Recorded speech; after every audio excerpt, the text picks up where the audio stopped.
selamat datang di channel ini. Pernahkah kalian mendengar tentang apa itu gagal ginjal kronik atau bahkan mengenal orang yang mengalaminya? Penyakit ini terus meningkat di Indonesia dan salah satu faktor kunci untuk mendukung pengobatan adalah melalui pola makan yang benar. Di video kali ini kita akan membahas diet khusus untuk pasien gagal ginjal kronik, termasuk tips praktis dan makan apa saja yang harus dihindari. Penyakit gagal ginjal kronik atau GGK adalah suatu kondisi di mana fungsi ginjal menurun secara bertahap dan berlangsung lebih dari 3 bulan. Menurut Kementerian Kesehatan, GGK terjadi akibat kerusakan struktur atau fungsi ginjal yang membuat ginjal tidak mampu menjalankan tugasnya seperti menyaring limbah metabolisme, menjaga keseimbangan cairan dan elektrolit, serta memproduksi hormon penting seperti eritropoietin. Berdasarkan data Riskesdas tahun 2018, prevalensi gagal ginjal kronik di Indonesia mencapai 3,8% dari populasi, meningkat signifikan dibandingkan pada tahun 2013 yang sebesar 2%. Total penderita mencapai 713.783 orang. Beberapa daerah dengan angka prevalensi tertinggi yaitu Maluku Utara 5,6%, Kalimantan Utara 0,64%, Sulawesi Tengah 0,53%, dan Sumatera Barat 0,40% dengan total penderita 13.834 orang.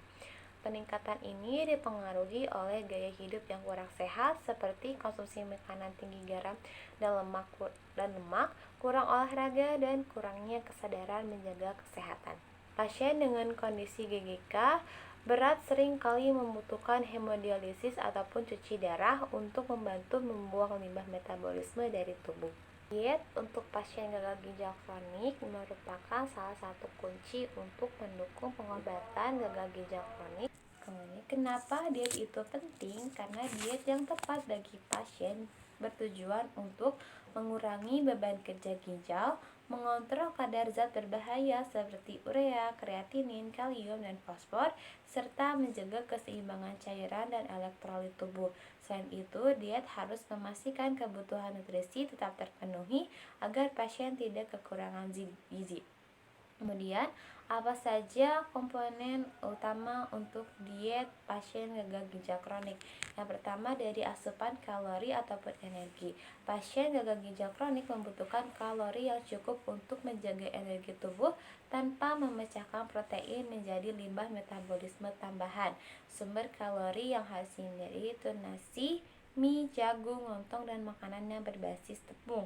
Kemudian protein harus dibatasi karena menghasilkan urea sebagai limbah.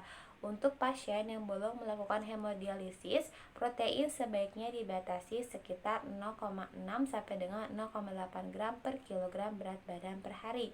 Namun untuk pasien yang menjalani hemodialisis, protein lebih tinggi sekitar 1 sampai dengan 1,2 gram per kilogram berat badan per hari karena sebagian protein hilang selama proses dialisis. Sumber protein yang dianjurkan adalah telur, daging tanpa lemak, susu rendah fosfor, dan ikan. Kemudian yang ketiga yaitu asupan dari natrium ataupun garam. Natrium mempengaruhi tekanan darah dan retensi cairan. Pasien gagal ginjal kronik dianjurkan untuk membatasi natrium hingga 1.500 sampai dengan 2.000 mg per hari, hingga hindari makanan olahan seperti keripik, saus, makanan kalengan, dan daging yang diasinkan. Kemudian yang keempat yaitu kalium. Konsumsi kalium harus dibatasi karena kalium tinggi dapat menyebabkan gangguan irama jantung. Buah seperti dari pisang, alpukat, jeruk, mangga, sayur seperti bayam, kentang, tomat itu harus diminimalkan. Tips untuk mengurangi kalium adalah dengan merebus sayuran terlebih dahulu. Kemudian yang kelima yaitu dari asupan fosfor. Fosfor yang tinggi dapat menyebabkan gangguan pada tulang. Batasi konsumsi makanan seperti kacang-kacangan, keju, susu, dan produk olahan lainnya. Kemudian yang ke-6 yaitu cairan. Jika pasien menghasilkan urin dalam jumlah kecil ataupun tidak sama sekali, cairan itu perlu dibatasi. Total cairan yang dianjurkan biasanya dihitung berdasarkan jumlah urin 500 ml. Cairan mencakup dari air minum, sup, buah berair seperti semangka dan es. Kemudian yang keenam yaitu cairan. Jika pasien menghasilkan urin dalam jumlah kecil ataupun tidak sama sekali, maka cairan perlu dibatasi. Total cairan yang dianjurkan biasanya dihitung berdasarkan jumlah urin, yaitu 500 ml. Cairan itu mencakup dari air minum, sup, buah berair seperti semangka dan es. Diet untuk pasien dengan gagal ginjal kronis itu sangat penting untuk menjaga kesehatan dan mencegah komplikasi yang lebih lanjut. Ada beberapa cara untuk mengatur diet yang tepat untuk pasien gagal ginjal kronik, terutama bagi yang menjalani hemodialisis. Yang pertama yaitu makan secara teratur dengan porsi kecil. Frekuensi makan disarankan untuk makan secara teratur dengan porsi kecil tetapi sering, sekitar 5 sampai dengan 6 kali sehari. Ini membantu menjaga asupan nutrisi tetap optimal dan meningkatkan nafsu makan yang seringkali menurun pada pasien. Kemudian penyajian makanan. Hidangkan makanan dengan cara yang menarik untuk meningkatkan selera makan, kemudian dapat memotivasi pasien untuk makan lebih banyak. Yang kedua yaitu bahan makanan dengan tinggi kalori. Pastikan asupan dari kalori cukup untuk memenuhi kebutuhan energi harian.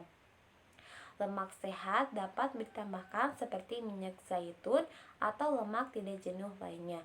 Kemudian makanan tinggi kalori seperti makanan seperti madu, permen atau sirup dapat digunakan sebagai tambahan untuk meningkatkan kalori tanpa menambah beban protein.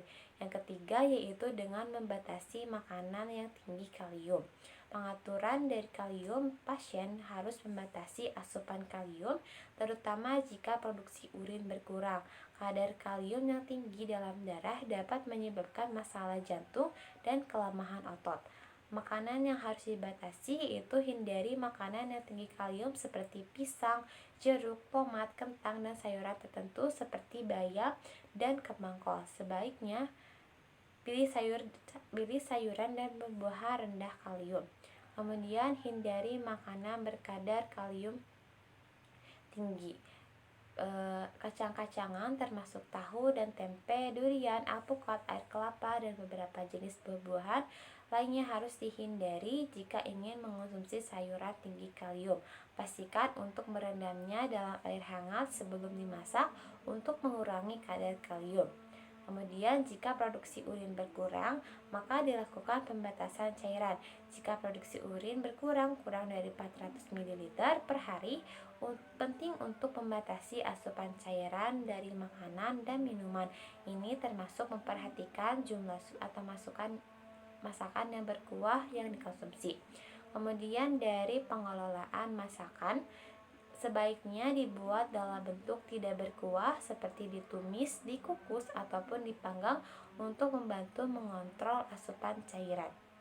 Baik, terima kasih sudah menonton video ini. Semoga informasi yang saya sampaikan dapat membantu untuk menambah pemahaman pentingnya pola makan dalam pengelolaan gagal ginjal kronik.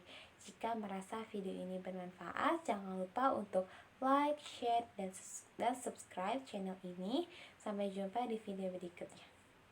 Sedangkan gagal ginjal kronis adalah kerusakan ginjal dalam jangka panjang, sehingga ginjal mengalami kerusakan berat dan permanen. Jangka waktunya di atas 3 bulan. Orang yang paling rentan terkena gagal ginjal adalah mereka yang mengidap diabetes, hipertensi, dan juga orang tua di atas 60 tahun. Walaupun orang tua lebih berisiko terkena gagal ginjal, tapi penyakit ini juga bisa menyerang kamu yang muda-muda. Apalagi kamu yang suka makan makanan olahan, suka begadang, suka makan yang manis-manis, dan gak suka air putih. Imbangi hidupmu dengan pola hidup yang sehat. Kurangi makan manis, begadang bila perlu, dan yang paling penting, rutin minum air putih. Jaga kesehatan ginjalmu. Terima kasih sudah menonton. Bye.